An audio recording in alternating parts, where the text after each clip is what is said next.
खबर यह है कि आर्यन खान, शाहरुख खान के बेटे आर्यन खान आखिरकार आज 11:01 पर आर्थर रोड जेल से रिहा हो गए।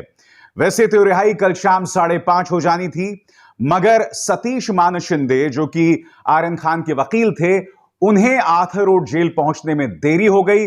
और जैसे कि आप जानते हैं कि जेल प्रशासन बहुत सख्त है। अगर आप 5:30 बजे शाम तक पहुंच जाते हैं तभी आपकी रिहाई होती है।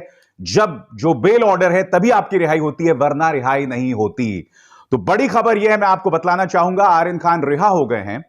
और उससे पहले जो पूरा ड्रामा हुआ दोस्तों, वो मैं आपको बतलाना चाहूंगा। अचानक क्या होता है दोस्तों, यह गाड़ी जो कि शाहरुख खान की अपनी गाड़ी है, यह आर्थर रोड जेल के साथ सामने आके रुकती है। और न सिर्फ यह गाड़ी बल्कि उनके साथ 2 गाड़ियां, उसमें से शाहरुख खान के बॉडीगार्ड रवि निकलते हैं और वो सीधा आर्थर रोड जेल के दरवाजे पर चले जाते हैं। इंतजार कर रहे होते हैं कि आर्यन खान कब आएंगे और उन्हें गाड़ी में बिठाया जाएगा। इस बात को लेकर सुगबुगाहट थी कि गाड़ी के अंदर शाहरुख खान बैठे हैं या नहीं बैठे हैं, मगर गाड़ी के आसपास कोई सुरक्षा नहीं होती है, गाड़ी पूरी तरह से कवर होती है। तो इस बात को लेकर रहस्य बना होता है। मगर तभी मीडिया के हवाले से खबर आती है कि गाड़ी के अंदर शाहरुख खान मौजूद हैं, क्योंकि शाहरुख खान के बॉडीगार्ड रवि शाहरुख खान को कभी भी कहीं अकेला नहीं छोड़ते। क्योंकि इस बात की सुगबुगाहट थी कि शाहरुख अपनी लीगल टीम के साथ 4 सीजन्स होटल में हो सकते हैं। मगर कल भी इस बात की सुगबुगाहट थी कि शाहरुख खुद अपने बेटे को लेने जाएंगे, और आज उन्होंने अपने उस वादे को निभाया जब वो अपने बेटे आर्यन खान को जो है लेने पहुंचे। मैं आपको यह भी बतलाना चाहूंगा दोस्तों, यह भी बात प्रमाणित हो जाती है कि शाहरुख खान के बेटे आर्यन खान के लिए कोई खास इंतजाम, कोई विशेष इंतजाम आर्थर रोड जेल ने नहीं किया, क्योंकि उनके वकील सिर्फ 10 या 15 मिनट लेट पहुंचे थे कल शाम। मगर फिर भी उन्हें रिहा नहीं किया गया, क्योंकि आप जानते हैं नारकोटिक्स कंट्रोल ब्यूरो की जो टीम थी, उनकी पूरी दलील क्या थी कि आर्यन खान जैसे ही रिहा होंगे वो तमाम गवाहों को इन्फ्लुएंस करने की, विटनेसेस को इन्फ्लुएंस करने की कोशिश करेंगे। मगर आर्थर रोड जेल ने यह प्रमाण दे दिया कि आप चाहे शाहरुख खान के बेटे हों, आप अरबाज हों या कोई भी हो, सबके लिए कानून समान है। इसी वजह से दोस्तों वो कल जो हैं रिहा नहीं हो पाए। और मैं आपको बतलाना चाहता हूं दोस्तों कि बेल पर जो रिहा किया गया है शाहरुख खान के बेटे आर्यन खान को, शर्तें जो हैं वो सख्त हैं। वो 10 शर्तें क्या हैं, कल मैंने अपने कार्यक्रम में आपको बताई थी। आइए फिर से देखते हैं। आर्यन रिहा तो हो गए हैं, मगर कुछ शर्तों के साथ। और वो शर्तें क्या हैं अदालत की, एक एक करके मैं आपकी स्क्रीन पर बताना चाहूंगा। 1 लाख रुपए का व्यक्तिगत बॉन्ड प्रस्तुत करें, 1 या अधिक जमानती देना, जांच अधिकारी की अनुमति के बगैर देश नहीं छोड़ना होगा, इन्वेस्टिगेटिंग ऑफिसर की अनुमति के बिना मुंबई नहीं छोड़ना होगा, समान गतिविधियों में लिप्त नहीं होना होगा। जिसका मतलब यह हुआ कि भाई जिन आरोपों के चलते आपको नारकोटिक्स कंट्रोल ब्यूरो ने गिरफ्तार किया था, उस तरह की कोई और हरकतें आपको नहीं करनी है, ताकि आप उस मुश्किल में फिर से ना फंस जाएं। इसके बाद मामले के बारे में मीडिया को कोई बयान नहीं देना होगा। हर शुक्रवार को नारकोटिक्स कंट्रोल ब्यूरो के कार्यालय में उपस्थित होना होगा। सभी तिथियों पर अदालत में उपस्थित होना होगा। बुलाए जाने पर एनसीबी कार्यालय जाना होगा। मुकदमे में देरी नहीं करनी होगी।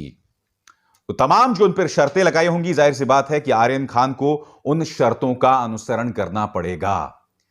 मगर चुनौतियां खत्म नहीं हुई हैं। सबसे पहले एक बार फिर मैं अपने दर्शकों को दिखाना चाहूंगा वो वीडियो जब आर्यन खान गेट से बाहर निकले थे। और मैं कल्पना ही कर सकता हूं जो वो कार में बैठे होंगे, अपने पिता से मिले होंगे, तो वो कितना इमोशनल लम्हा रहा होगा।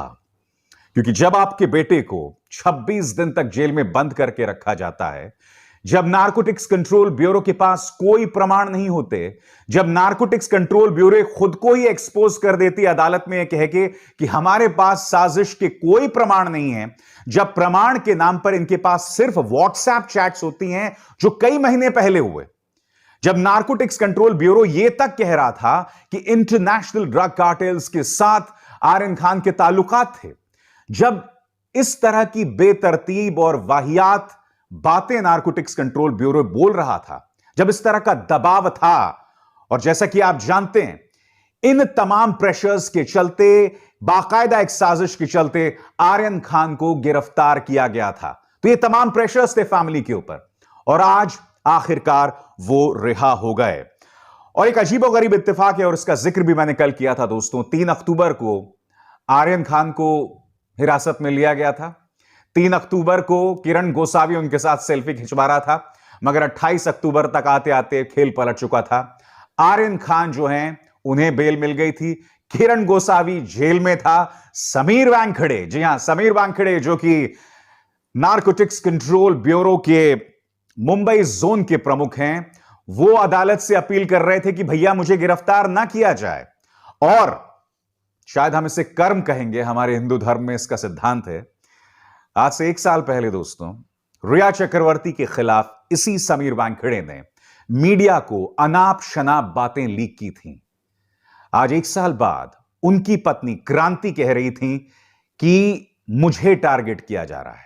मैंने हमेशा कहा है दोस्तों, किसी भी लड़की को टारगेट नहीं किया जाना चाहिए, मगर समीर वानखेड़े आज से 1 साल पहले एक नहीं कई महिलाओं को टारगेट कर रहे थे। चलिए, मैंने मान लिया कि दीपिका पादुकोण, श्रद्धा कपूर, सारा अली खान, ये तमाम प्रभावशाली लड़कियां हैं, मगर रिया चक्रवर्ती को दोस्तों कोई बैकिंग नहीं थी।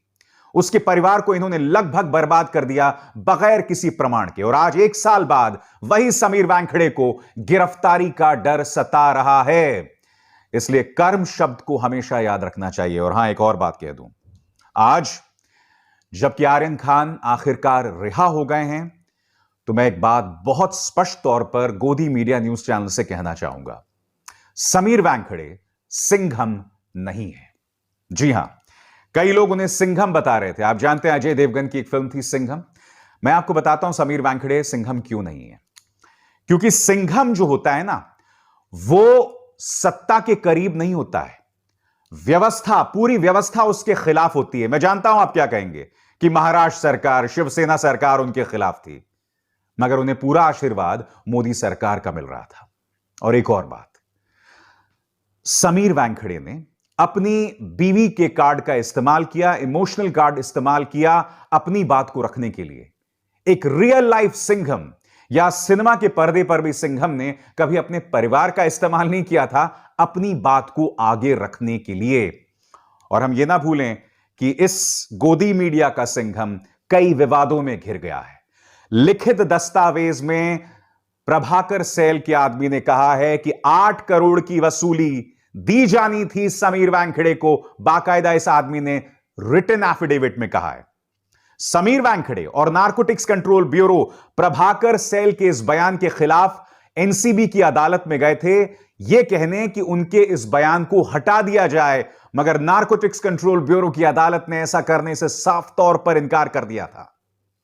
अगर उस बात में सच्चाई ना होती तो क्या नारकोटिक्स कंट्रोल ब्यूरो का कोर्ट ऐसा करता? इसलिए माफ कीजिए, कृपया समीर वानखेड़े को सिंघम मत बताइए, क्योंकि जो इस व्यक्ति व्यवस्था का इस्तेमाल करके लोगों को टारगेट करता है, एक बेबस लड़की को टारगेट करता है, जो व्यवस्था की गोद में बैठा होता है, वो सिंघम काहे का भाई? खैर, मगर आने वाले दिनों में कठिन चुनौती होने वाली है शाहरुख खान और उनके बेटे आर्यन खान के लिए, क्योंकि बेल की जो शर्तें हैं दोस्तों, वो कड़ी शर्तें हैं। उनका अगर पालन नहीं किया गया तो वापस जेल जाना पड़ सकता है आर्यन खान को। और मैं उम्मीद करता हूं कि इस तरह की मूर्खता या नासमझी वो नहीं करेंगे। और हकीकत यह भी है कि एक झुका हुआ बॉलीवुड, एक रुका हुआ बॉलीवुड, यह सरकार देख चुकी है। भारतीय जनता पार्टी की सरकार देख चुकी है। वो लगातार 2015-16 से ही बॉलीवुड के सितारों पर दबाव डाल रहे थे, और पिछले साल से यह जरूरत से ज्यादा, हद से ज्यादा हो गया था। अब इस सरकार के मुंह में खून लग चुका है। अब भी वो चाहेंगे कि इसी तरह से बॉलीवुड के जो सितारे हमारे सामने ना झुके, उन्हें टारगेट किया जाए। मगर इसका सिर्फ एक समाधान है।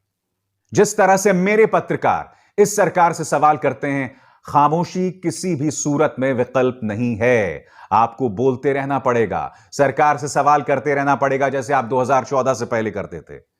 जी हां, 2014 से पहले अमिताभ बच्चन, अक्षय कुमार, तमाम लोग जो थे, वो लोग पेट्रोल की बढ़ी हुई कीमत, भ्रष्टाचार, स्कैम्स, इन तमाम मुद्दों पर बात करते थे। आज ये पूरी तरह से खामोश है। आधे या तो डर गए हैं या आधे इस सरकार के पिछलग्गू बन गए हैं। और जो लोग खामोश हैं, उनके साथ वो होता है जो शाहरुख खान के साथ हुआ। और मैं ये भी उम्मीद करता हूं दोस्तों, जिस तरह से शाहरुख खान ने पूरे रिया चक्रवर्ती मामले में खामोशी बरती, आगे वो ऐसा नहीं करेंगे। क्योंकि आज आपको अपने बेटे के जरिए कीमत चुकानी पड़ी है। रिया चक्रवर्ती को जिस तरह से टारगेट किया गया, आप खामोश थे, तब आपकी आलोचना भी हुई थी। तब भी मैंने कहा था, आज तीनों खान्स जो खामोश हैं, कभी ना कभी इसकी कीमत इन्हें चुकानी पड़ेगी। मगर मैं उम्मीद करता हूं कि आने वाले वक्त में जब भी कोई ज्यादती होगी तो आप अपनी बात रखेंगे। एक बार फिर दोस्तों, जाते जाते ये वीडियो दिखा देता हूं, वो लम्हा जब आर्यन खान रिहा हुए और गाड़ी के अंदर अपने पिता से मिले। देखिए।